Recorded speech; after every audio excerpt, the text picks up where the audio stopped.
Alors j'écoute des propos sur Dieu, mais quel Dieu? De quoi s'agit-il?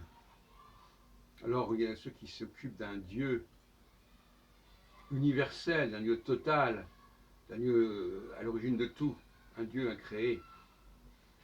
Je crois que c'est une fausse piste. Je crois que le Dieu qui intéresse l'humanité, c'est un Dieu plus modeste, plus limité, même si ses pouvoirs sont extraordinaires.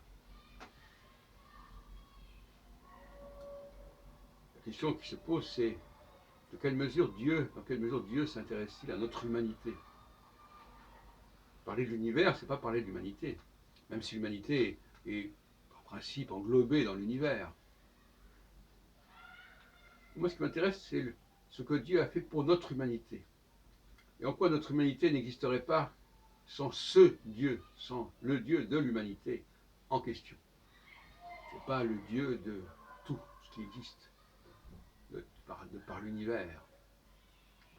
Et c'est là que l'astrologie joue un rôle majeur. Parce que c'est par l'astrologie, finalement, que je suis venu à ma conception de la théologie, et de Dieu, et du Dieu qui m'intéresse en tout cas. Parce que le fait que, justement, on nous dit souvent, mais il n'y a pas de raison que les astres agissent sur l'homme, l'humanité, etc. Donc c'est un argument qu'on nous apporte.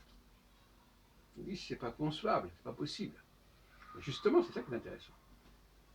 C'est que si malgré tout, malgré cette impossibilité, ça existe, c'est bien là qu'il y a le rôle de Dieu, la main de Dieu. Tous ces incroyants du rapport entre les astres et les hommes sont quelque part des gens qui nient l'existence de ce Dieu. Alors évidemment, c'est plus facile de nier l'existence de ce Dieu que de nier l'existence du Dieu dans la totalité, parce que cette totalité, cette nature, elle existe. Mais c'est une façon un peu facile de raisonner. Elle existe, donc il n'y a pas prouvé que Dieu existe.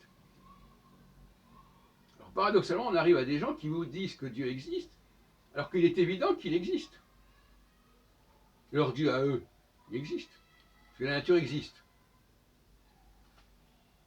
La science ne fait que décrire le monde créé par Dieu, par leur Dieu. Donc le problème n'est même pas posé au départ. Personne ne croit que le monde n'existe pas.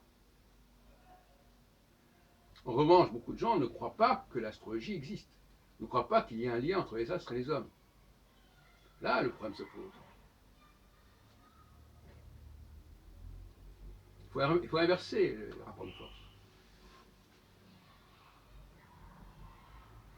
Plus on nous dira que justement, il est inconcevable que les astres aient pu se greffer sur l'humanité ou inversement, etc., et plus ça nous montrera qu'il a fallu une force particulière, une intelligence particulière pour que ça se produise. C'est un peu dans cette direction que je suis allé.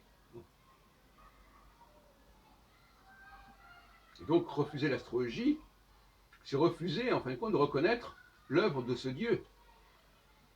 Parce que pour moi, ce Dieu, ces dieux, peu importe, ces créateurs, entre guillemets, ces inventeurs, ces constructeurs, eh bien, ce sont eux qui nous ont intégrés dans un système. Pas l'univers, mais le système solaire. Et puis les étoiles qu'on voit depuis notre Terre. Ce n'est pas la totalité de tout ce qui existe. C'est Dieu qui ont créé quelque chose dont nous sommes le centre. Là, on retombe une forme de géocentrisme, par opposition à l'héliocentrisme, qui est celui de. Il y a le Dieu de l'héliocentrisme, et puis il y a le Dieu du géocentrisme. Moi, je suis pour le Dieu du géocentrisme. Ce qui ne veut pas dire que je remets en question ce que dit Copernic. Voilà. Il y a certains niveaux, il y a d'autres niveaux qui ont été créés par-dessus.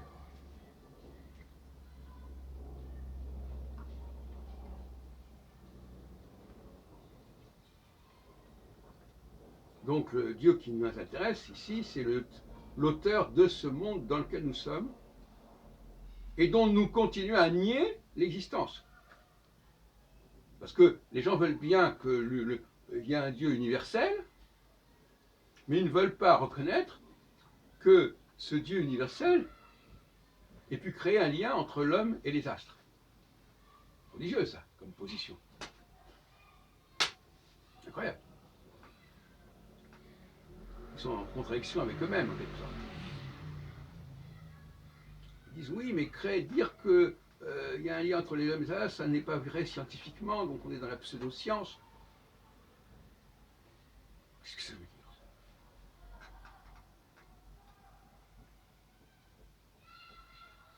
Je suis persuadé qu'il y a. Ça ne veut pas dire que l'astrologie explique tout, bien sûr que non. Mais il y a des constructions qui englobent l'homme et les astres, selon un plan divin. Encore une fois, divin au sens de celui qui a créé cet ensemble,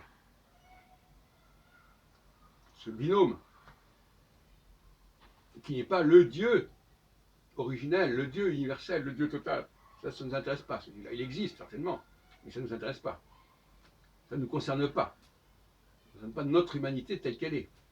Ça ne veut pas dire qu'une autre humanité qui a pu exister avant, mais celle où nous sommes là aujourd'hui, elle est l'œuvre de ce Dieu-là.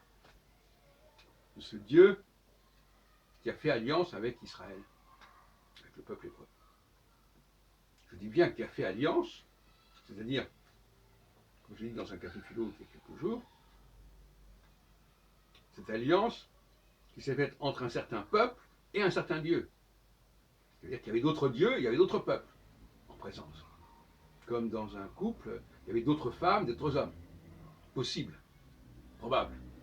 Il a fallu choisir.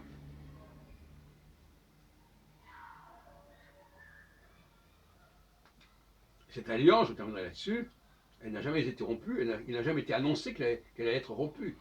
On joue sur les mots. Nouvelle alliance, ça veut dire un nouveau bail, chose qui est relancée, renouvelée. Ça ne veut pas dire qu'il y a une alliance qui est ouverte. Et ce matin, justement, je me disais, prenons le cas de Napoléon.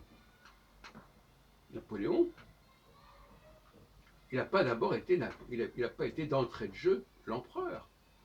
Il a été premier consul. Il était général. Eh bien, c'est pareil pour Jésus. Jésus, il a d'abord eu un certain statut, et puis on en a ajouté un autre, et puis encore un autre.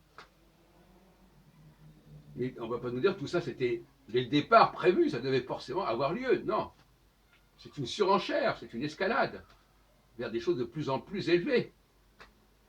Et ça ne m'impressionne pas du tout.